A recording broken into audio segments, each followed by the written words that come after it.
Hello, Humanos, Mano Dal Ponte, Humanos, Radio Show na 92, a música nos conecta e hoje o vinho nos conecta. O vinho cada vez mais nos conecta nesse programa, né? E esse cara que tá aqui, ele tem a missão de me fazer gostar de vinho. E aí acho que você trouxe um cara de peso, meu querido Marcelo Bonjolo, que acredito que vai te ajudar nessa missão. Que prazer te receber, meu caro, mais uma vez, tudo bem? Tudo jóia, mano. Feliz ano novo aí. Começou agora, começou o ano. Pessoal, oficialmente hoje começa o ano na 92. As entrevistas que agradam aí o rádio pessoal aí começam hoje. E tem uma grata aqui, visita, né?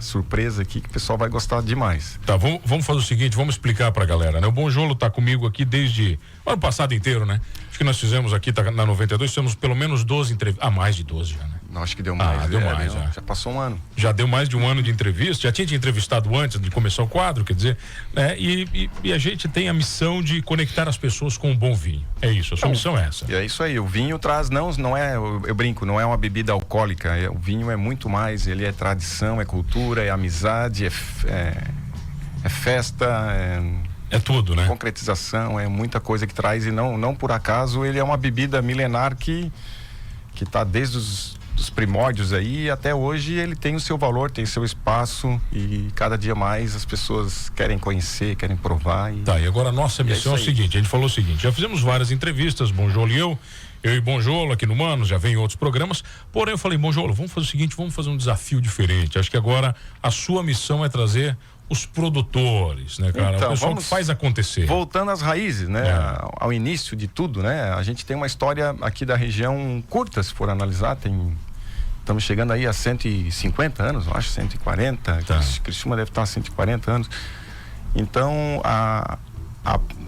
o trato da uva, né? A produção de vinho, ela veio com os colonos, né? Veio com os imigrantes italianos.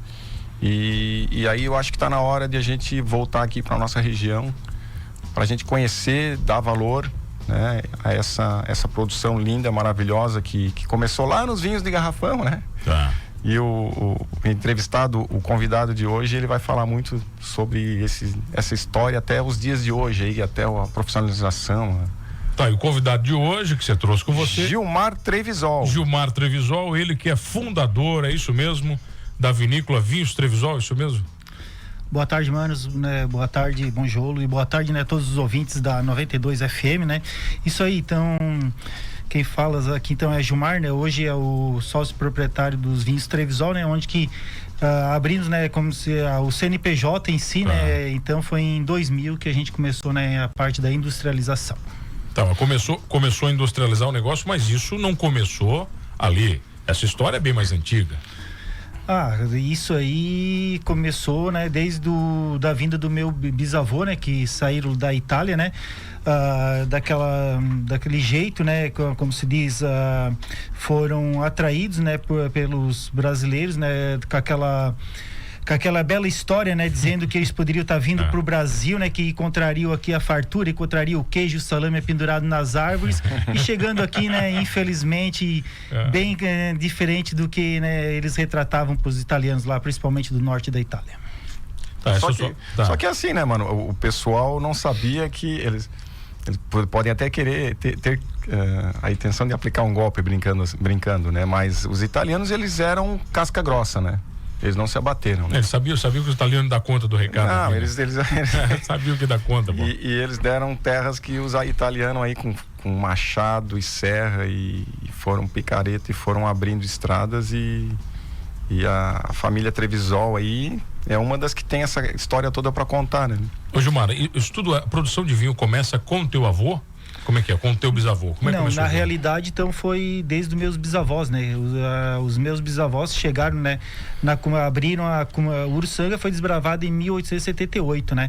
E hoje a nossa comunidade, onde nós estamos situados, é Rio Caeté. Rio Caeté, então, foi colonizada, então, em 1882, né? Então, basicamente, 4 anos depois do centro de Uruçanga, onde que daí vieram os meus bisavós, né? Da Itália. O Giuseppe Trevisol, né? Casado com a sua esposa, Teresa Baldessar. Chegando ali, né? Então eles naquela época, né, como que tudo mata nativa, então, né, tiveram que desbravar toda a mata para começar a produzir, né?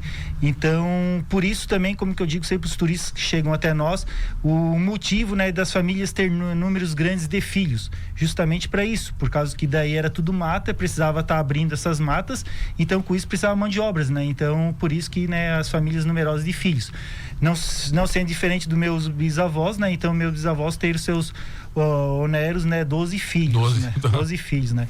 E com isso, né, para sustentação da família, então ele já, né, logo em seguida já começou a entrar, então, essa nossa rara e típica uva, a variedade Goethe, né? Tá, mas isso naquela época já? Isto logo em seguida, 1905, já chegou a variedade Goethe, né? Veio da onde? Veio da Europa essa uva? Na realidade, essa uva, ela entrou intermédio do cônsul, né, que estava naquela época regiciando a Uruçanga, né? Ele era um cônsul italiano, estava ali observando, né, como estava sendo o assentamento dos italianos nessa nova terra.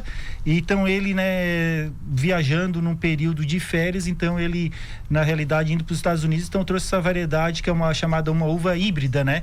Onde que há cruzamentos genéticos, uvas europeias com americanas, porque naquela época lá, né, as uvas existe, né, a definição, né, para as pessoas, para os ouvintes saberem, né, existe hoje a definição, né, muito distintas entre uvas, né, finas e vinhos e uvas de mesa, né, onde que os vinhos, as uvas finas são naturais da Europa, então onde que saem os vinhos finos, e existem as variedades uvas e vinhos de mesa, esses são naturais mesmo, né, rusticamente da América.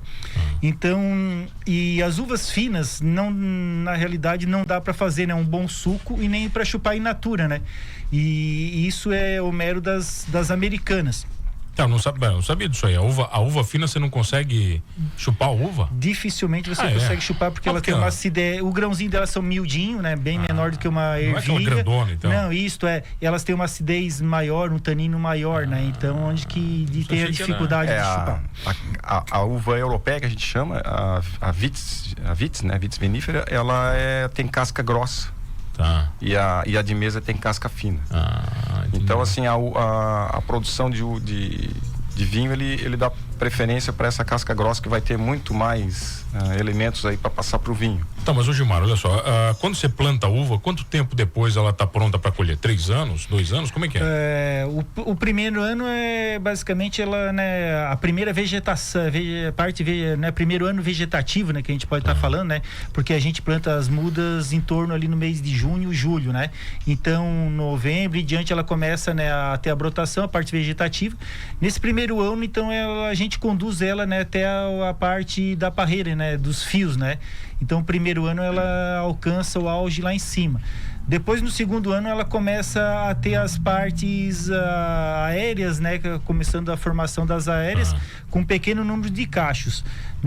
Seria ali pro segundo, lá pro terceiro ano que ela começa, né, assim, ter uma produção um pouco mais forte, né? Então, basicamente, assim, 100% da safra vai acontecer lá em torno dos quarto ano em diante. Agora, sabe o que eu imagino disso, cara? Eu pego o teu bisavô, meu também, mesma história, só que o meu não fazia vinho, ele gostava de cachaça, era diferente, mas esses caras começaram a plantar uva para 3, 4 anos depois começar a produzir alguma coisa. Sim. Né? Imagina o quão difícil isso foi para eles, né, cara? A gente não tem noção, né, do tamanho dessa história, né? Hoje contando parece simples, né? Isso então a gente, né, eu também sendo da família produtora de uva também, então a gente, né, tem essa experiência, né, de estar plantando e saber, né, conduzi-la e esperar, né, até chegar ao auge mesmo da produção, né, do auge da produção. Mas os teus bisavós amassavam com o pé a uva. Era aquela tradicional ainda? Como é que era isso aí? Porque Uruçanga, né, logo em seguida, o Caruso McDonald, né, ele também foi um dos precursores, né, responsáveis também, onde que ele trouxe, né, instalou em Uruçanga uma vinícola gigante na época e já trouxe vários equipamentos também, né? E na nossa região também tinha, né, ali os bons carpinteiros, onde que desde que eu, né, assim, relatos do meu pai, do meu avô, desde o final da vida do meu bisavô, ele já tinha uma máquina, né, até moderna para época, uma máquina de madeira moderna, né, para esmagar as uvas. né? Então, mas bem lá atrás, assim, essa relação de esmagar a uva com o pé, mais assim daquelas famílias que faziam pro seu gasto, né? Uma Que cultural fazia mesmo também, isso, né? que fazia o quê? Seria assim, né? O espaço, né? Ali de fermentação, onde que eles cavavam, né? O tronco de madeira para botar as uvas esmagavam ali então com os pés. Botavam num tronco de madeira? Esculpiam num tronco de madeira, porque na época, né, não tinha muita tecnologia, então se esculpia então esses troncos, né? E onde que fazia a fermentação das uvas ali, e também para as pessoas, né? Igual a tua família, né? De cachaça também fazia a fermentação ali então ali do mosto ali. Meu nono era bom bebedor, não fabricava nada, só bebia. Só gostava da família inteira, né? Mano, eu ia muito pra lá pro Rio Caeté, né? Tá, mas isso novinho, pô? Sabe que eu sou um cara antigo, né? Eu tenho essa carinha de bebê, mas eu sou um cara antigo. Tá. Eu tava... depois de um bom tempo eu voltei lá visitar a vinícola e aí eu cheguei lá, tava o Vilmar, eu disse, meu Deus, cadê aquele gurizinho que eu vinha aqui? Tá. Eu vinha comprar os vinhos de garrafão, porque eu trabalhava na Telesc e eu andava por toda a região e eu vivia catando lugares que fazia vinho. Você já gostava de vinho há 30 anos atrás? Já é um amor antigo, então. Já, cara. E aí assim, eu vi uma plaquinha vinhos, eu entrava, né? Não importava onde. Não interessava. O cara achava que eu vinha resolver problema de telefone, que nada. Queria comprar vinho. Não, há 30 anos atrás nem chegava telefone na zona rural, chegava? Chegava. Tinha as linhas rurais lá, eu não lembro o nome direitinho, mas tinha assim. E aí eu achei muito legal, assim, voltando ali na Trevisol, foi ver aquela parte antiga que vocês... Uma parte ali da casa antiga. A gente mantém, né? Eles conseguiram manter essa construção. E quando eu ia lá, ele era pequenininho, cara. Era um gurizão, falava com o pai dele. Também eu era guri, né? Eu trazia meu pai junto também, falecido Wilson Bonjolo.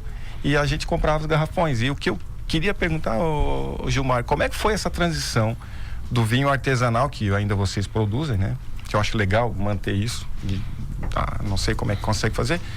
E a tradição pro moderno, né? Pra garrafa, pra espumante. Vamos fazer o seguinte, o Vilmar vai responder a tua pergunta na volta, então Gilmar, claro. Vilmar, tô com o Vilmar na cabeça, rapaz. Gilmar Trevisol, vou te chamar de Trevisol, que eu não erro, pô, o Trevisol tá aqui, meu querido Marcelo Bonjolo, a gente responde na volta, a gente já volta aqui no Manos Radio Show. Eu quero saber o seguinte, se você já baixou o aplicativo do Amigo Giasse. Se não baixou, tá batendo toca, Maninho já falou pra você, as melhores ofertas, inclusive os melhores vinhos, você vai encontrar no aplicativo do Amigo Giasse e no Giasse Supermercados. Então baixa agora o aplicativo do Amigo Giasse, né? Pequenos preços, grandes amigos, e a gente já volta aqui no Manos Wine Show.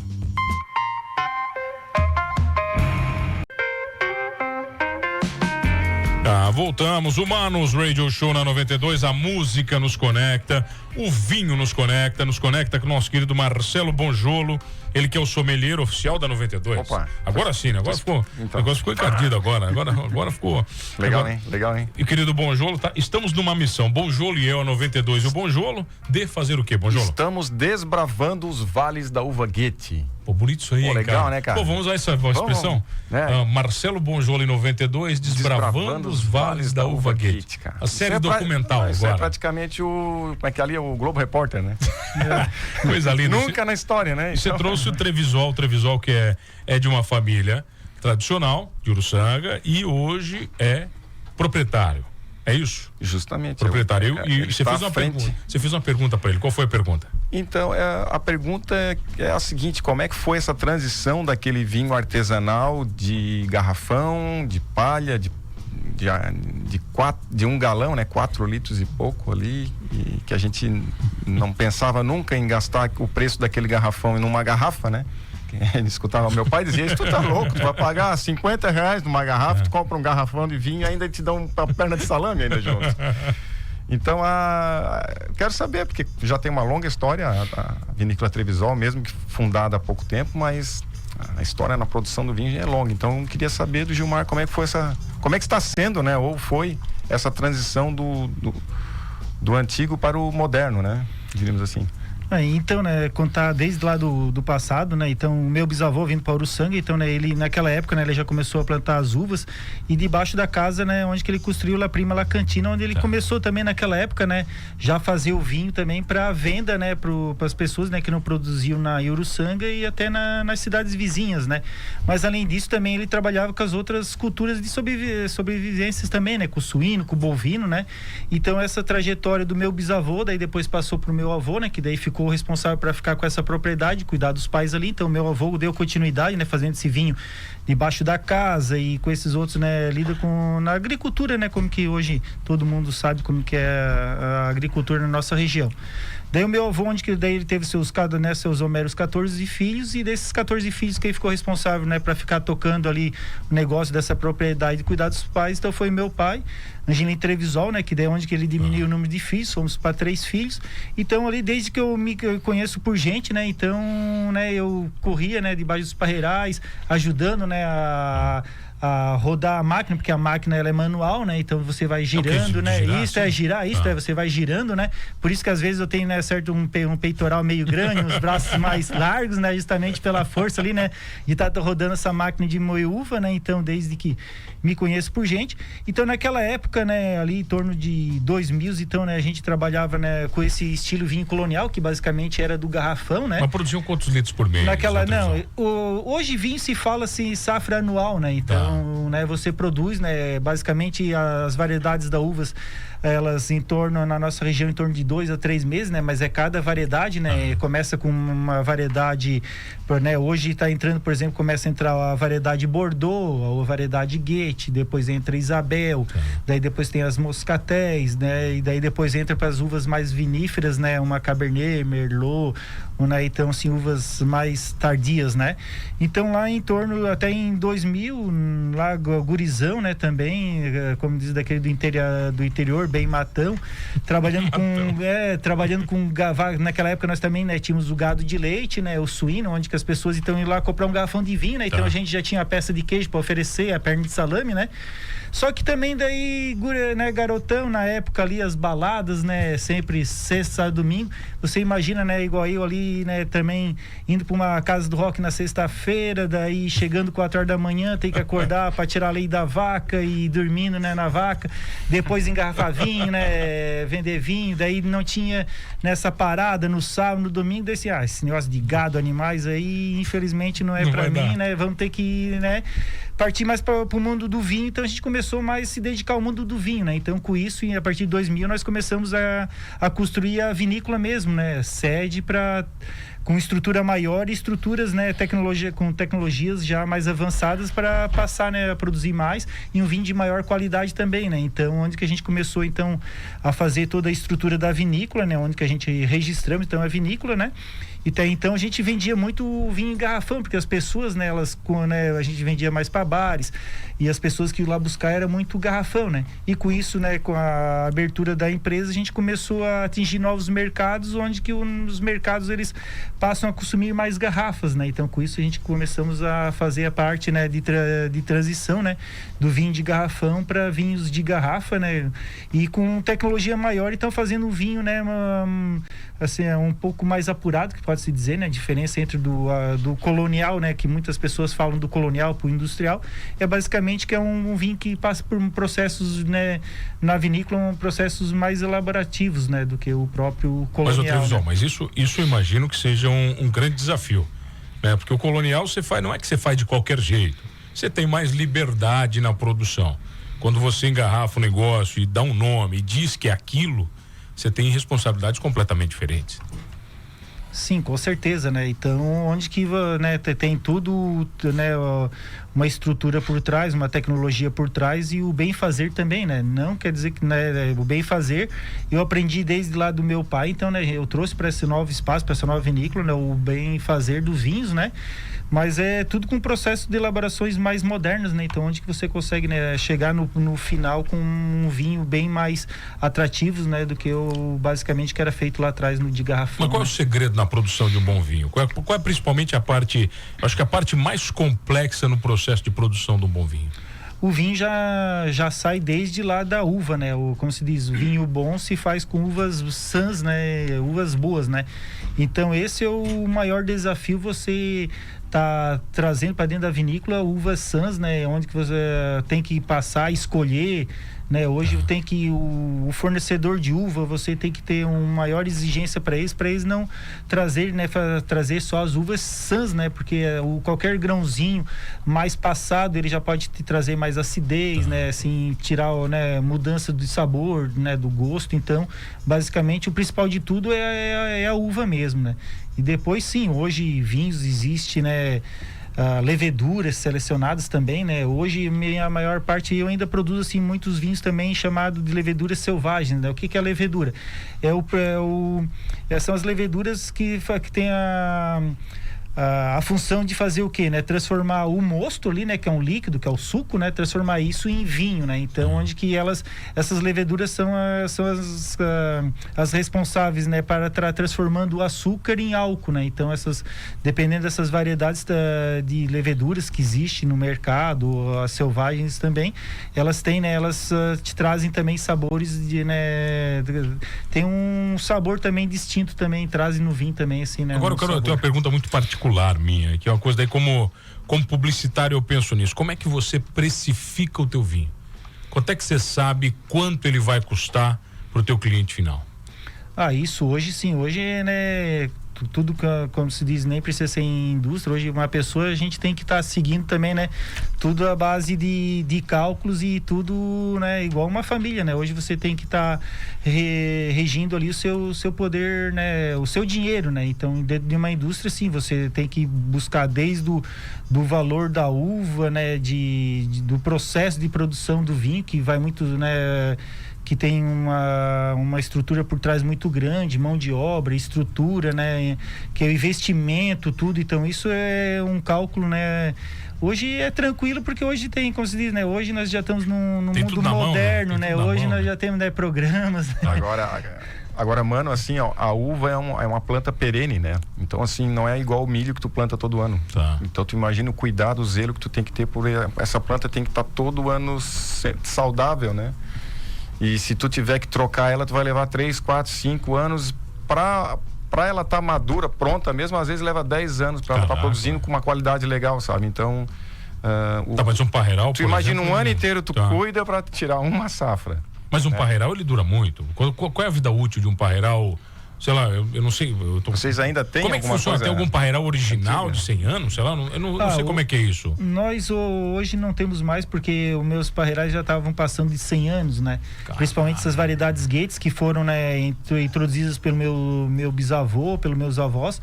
Daí, como que eu, né, falo para os próprios turistas que chegam até lá, né? Infelizmente, né, meus avós e bisavós faleceram, e as plantas também, né, chegaram a vida útil delas também acabaram falecendo, né? Então, mas assim, mas elas duram bastante, assim. Não, mais de 100 anos, então? Em torno, na nossa região, assim, pode chegar até 100 anos, se é bem, né? Tem uma condução bem tranquila, assim, bem hostil, elas conseguem chegar nesse... Mas o envelhecimento da planta não muda o gosto da uva também, Trevisão? Não difere nisso. Não difere nada? É a única coisa que pode acontecer um pouco também, o que é a produção, né? A produção daí, conforme essas muitos anos, a cepa fica muito velha, então dá uma produção menor, né? Em relação às uvas... Vai diminuindo às um pouquinho? plantas novas, diminui. E aí vai concentrando... O sabor fica mais concentrado, né? Fica mais sabor, quer dizer, mais sabor? Não é mais saboroso, ele pode ser, daria pra dizer isso também. Ele concentra, é tipo um suco de laranja que tu bota água ou não põe água, né? Se tu fizer só com suco de laranja, vai ficar mais concentrado, diríamos assim. Mas vem cá, Bonjolo, você que bebia o garrafão da Trevisol há 30 anos atrás, né? E hoje degusta, né? Mudou, né? Agora ele degusta o bom vinho. Antes você bebia... Já sei, quem compra garrafão... uma coisa é beber vinho e outra é tomar, né? Tomar, né? Como é que você faz esse paralelo dos 30 anos que você conhece a vinícola? Poxa, assim, eu tô achando isso muito legal. Tem algumas questões importantes a ser levantada, que foi a questão da criação da indicação de procedência, né? Que é uma indicação geográfica do Vale das Uvas, do Vale dos Vales da Uva Gate. Então, foi a primeira indicação de procedência de Santa Catarina para uma região de vinhos. Nos meus cursos de sommelier aí que eu faço, sempre aparece... lá é no cantinho lá, às vezes é pouca descrição, mas eles são obrigados a falarem da Uva Gate. porque não é uma uva plantada em qualquer canto de qualquer cidade, entendeu? Ela não, só existe aqui? Ela só existe aqui, no mundo inteiro só existe aqui. Ah, é? Só aqui então? São poucos hectares, acho que são 65 em hectares. torno de uns 60 hoje por aí. E essa uva é só plantada aqui. Então, assim, a gente tem um poder enorme, um atrativo enorme, histórico, turístico, comercial, para a gente desenvolver. Outra questão legal, a gente trabalhava, né? A gente, eu digo, nós fazemos parte, né? O consumidor e o produtor. De vinhos coloniais de garrafão. Hoje se faz espumantes maravilhosos com a uva Goethe. Assim, eu sugiro provarem. Acho que vai aumentar até a produção desse tipo de bebida, de estilo de bebida, porque eles usam o mesmo sistema que champanhe, para ter uma ideia. Não todos os espumantes, né? O Gilmar pode explicar melhor esse estilo de vinho, mas cresce muito porque a uva Goethe, ela tem acidez, ela tem um aromático muito legal que já vem das uvas mães, né? Da Moscato, né? Da Itália, que tem um DNA italiano. Então, espumantes feitos com a uva Goethe são assim, não dá para perder principalmente agora no verão. Tá? Agora você falou o Gilmar pode explicar melhor. Antes de falar do espumante, você citou uma coisa, você sempre fala, Bonjolo, por exemplo, no turismo que a uva proporciona, né? E aí você tem a indicação geográfica da Goethe aqui, que é um atrativo significativo. Agora, ô Trevisol, a gente está preparado? As nossas vinícolas estão preparadas, por exemplo, como a gente vê Bento Gonçalves e tem outras grandes referências, para receber o turista de uma forma interessante, sabe? Oferecendo entretenimento para ele e bom vinho? Sim, hoje, né, as vinícolas hoje que fazem parte dos Vales da Uva Goethe, todas elas, né, estão preparadas, né, se estruturaram para estar recebendo, né? Então hoje estamos recebendo um bom número de turistas, né? A nossa vinícola hoje, a gente faz degustações harmonizadas, né? Então a gente pega os nossos vinhos, como que eu digo, a gente resgatou, a gente, né, busca, claro, das famílias hoje do município, né? Como que antigamente, como eu falei anteriormente, a gente fazia, né, o queijo, o salame, né? Então hoje a gente busca, né, os pães, então a gente busca, né, hoje essas famílias, né? A gente compra esses produtos onde que a gente faz, né, essas harmonizações de frios junto com nossos vinhos, né? Então a gente faz sábado e domingo direto, né? Como eu até brinco, né, para os turistas, antes a gente, né, trabalhava de segunda a sexta, mas agora nos últimos anos, hoje faz 3 anos que nós estamos abrindo, né, agora, que a gente começou a abrir pro turista, né? Então, onde que eu falei lá atrás, né, era muito fechadão, né? Então, graças à minha baeca lá, que depois na época da pandemia, né, ela sendo professora, então veio me ajudar na vinícola, onde que daí ela disse, ó, tá na hora de tu virar gente aí, vamos abrir nessa empresa. Mas foi ela que deu ela que isso, que daí ela disse, ó, tu tem essa história linda aí da família, né? Então tá na hora de a gente, né, tá se estruturando e abrir pros turistas, né? Então, mas como a gente vai abrir só para servir um vinho no balcão, fica uma coisa muito chata, né? Muito engessada. Então assim, mas tu, né, vocês não produziam vinho, né? O queijo, o salame, os pães. Vamos resgatar então das famílias hoje aqui do município e vamos incorporar e vamos fazer, né? Então essas degustações harmonizadas, onde a gente também faz um piquenique também, né? Então, e agora, né? Principalmente agora na Vindima, né? Então todas as semanas a gente tem, né? E sábado passado a gente fez um pane vinho, né? Que a gente é a comemoração do ano novo, né? Com aquela fogueira, né? Então a gente fez sábado um belo também, né? Ali um evento muito belíssimo também. E assim, finais de semana recebendo bastante pessoas, né, que querem, né, que estão vindo conhecer os vales da uva Goethe, né? Que é um vale muito lindo, uma uva diferente, né? Só existe aqui nós, né? Como ele falou, então, e as pessoas perguntam, mas por que só existe aqui? Porque só nós mesmos italianos casca dura de aguentar em produzir essa variedade, né? Onde que a gente tem os parreirais da Goethe, daí assim, mas por quê? Então daí onde que a gente mostra, né, que é uma variedade que ela é muito complexa de se trabalhar. Assim, dificilmente nos melhores anos se consegue colher em torno aí do máximo de 70%. Por quê?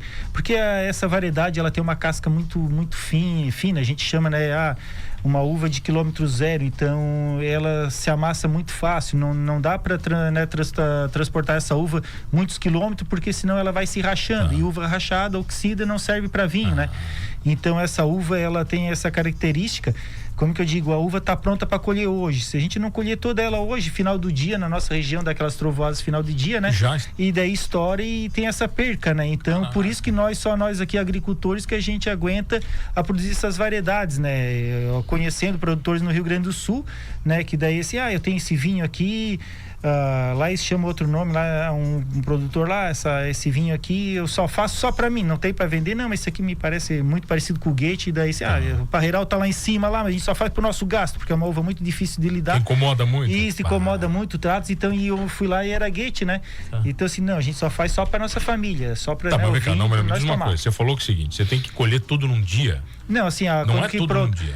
Porque daí as podas são feitas diariamente, né? Então cada dia você vai lá no parreiral podar as parreiras, são cortar os ramos grandes, né? E o processo de poda, né? No inverno. E com isso elas vão brotando conforme você poda, cada dia ela vai. Então, mas por exemplo, todo dia você colhe cachos daquele parreiral, é isso? Isto é, todo assim, dia. Como se diz, a gente colhe por malhas, né? Então, podou hoje, por exemplo, carreiros, né? Hoje eu vou colher aqueles 3, 4 carreiros, né? E de repente, se a chuva vier com antecedência, faltar um funcionário que não conseguir colher aquela uva toda que está pronta, se por aventura, né, vier uma trovoada no final do dia, esse excesso de chuva faz com que rache os grãos, né? Então daí oxida esses grãos e não serve mais para vinho. Então tem essa perca, né? Por isso que daí não, né, só nós, como que eu digo, né, somos os cascadura aí mesmo para estar produzindo mesmo essa variedade, porque outros mesmo assim é inviável mesmo, assim, né, se for olhar pelo... Qual é a grande característica da Goethe? A Goethe é uma uva que ela tem, né, aromas bem nítidos, né, são bem frutados. Ela tem uma acidez diferenciada também de outras uvas, né? Onde que o Bongiolo falou ali, né? Que são vinhos, uvas boas, excelentes também para produzir o espumante, porque ela tem, né? O espumante em si também necessita de um certo grau de acidez, né? Então essa variedade, ela tem esse grau de acidez muito bacana. E o principal de tudo, o que é? Ele é um vinho muito mineral. O que significa isso? É um vinho muito refrescante, próprio para nossa região, né? De calor, né? Então, nos eventos ali, mesmo igual ontem, né, chegando próximo entre os 35 e 40 graus, lá nós estávamos, né, com um grupo grande de pessoas lá e um vinho Goethe bem gelado, ninguém recusa, né? É ótimo, né? Imagina com uma refeição ali, né, com aperitivos ali, é um vinho que se encaixa muito bem com temperaturas quentes, né? E o que combina com o vinho Goethe? Você falou queijo, salame e pão. Aí combina com tudo. Sim, o vinho Goethe, né? Ele tem, pela sua acidez, como que eu falo até para as pessoas, né? Essas pessoas mais vinho branco não combina com carne, mas eu peço, né, para as pessoas, né, também fazer uma experiência, como no nosso município de Uruçanga, como que eu digo, para as próprias pessoas que chegam até nós. Hoje o município de Uruçanga tem as suas 45 comunidades e cada uma tem o seu santo, né? E no dia do santo faz aquela tradicional churrasco, né? Do contrafilé, né? Você pega um contrafilé com aquele teor de gordura, né? Experimenta, né? Nesse dia você também está tomando com Goethe. O Goethe, a acidez do Goethe, ele lava aquela boca, ela é neutra, ela limpa, né? Aquela gordura do lombo que fica na boca. Então, assim, só combina com vinhos brancos, só com pratos, né, brancos, não. Você tenta experimentar, né, então, uma vez ali, então, né, um Goethe, comer com lombo aí, para ver se não vai ficar bom. Então, é assim, coisas, né, o vinho Goethe é um vinho, assim, espetacular, diferenciado em relação aos outros, né? Antes de você falar, Bongiolo, tem um abraço para você. Querido Tony Provezano, Bruxaço, nosso querido. Abraço, tá Tony. Mandando aqui, mano, manda um abraço pro Bongiolo, por favor.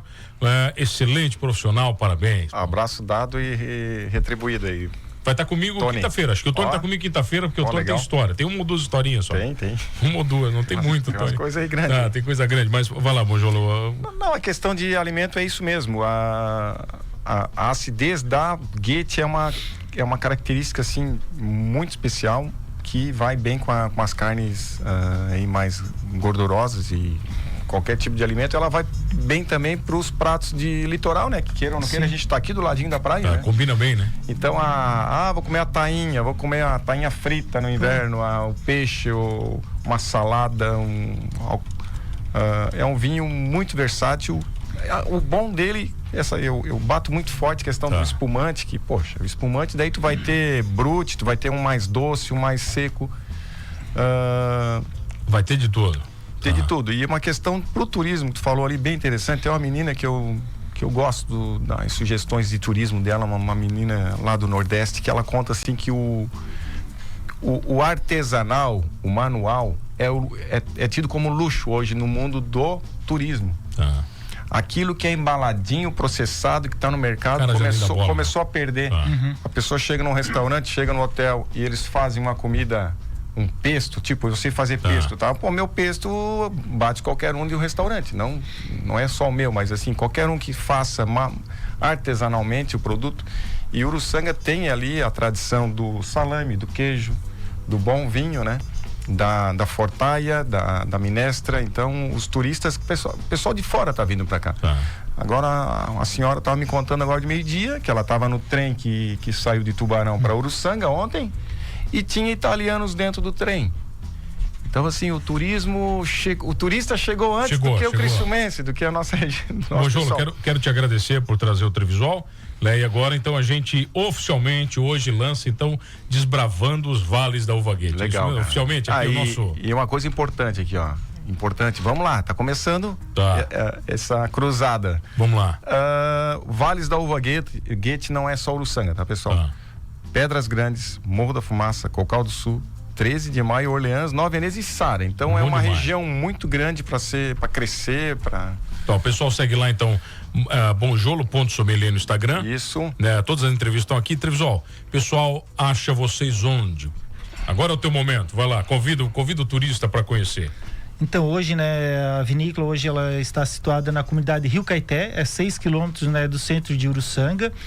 Hoje você, né, seguindo nas redes sociais aí no Instagram Vinhos Trevisol, no site, né, então acessando aí você encontra, né, a programação que nós vinícola, nós Vinhos Trevisol, nós temos a oferecer para o turista, né, então espero, né, que todos que estejam ouvindo aí, que também, né, experimente também, né, os vinhos também dos Vales da Uva Gate, né, nossos gates ali, para comparar, né, em relação aos outros vinhos do mundo todo também, né, esse potencial que o Gate tem aí e trazendo cada vez mais, né, para as pessoas esse novo conceito de vinho, né, que é o vinho branco da variedade Gate. Trevisol, prazer te receber. Fico muito feliz de você estar aqui conosco e contando um pouquinho dessa história, ainda mais que tem esse desbravar italiano nosso aqui do Sul, que é só quem é daqui acho que entende, né, o tamanho disso das famílias, né, cara?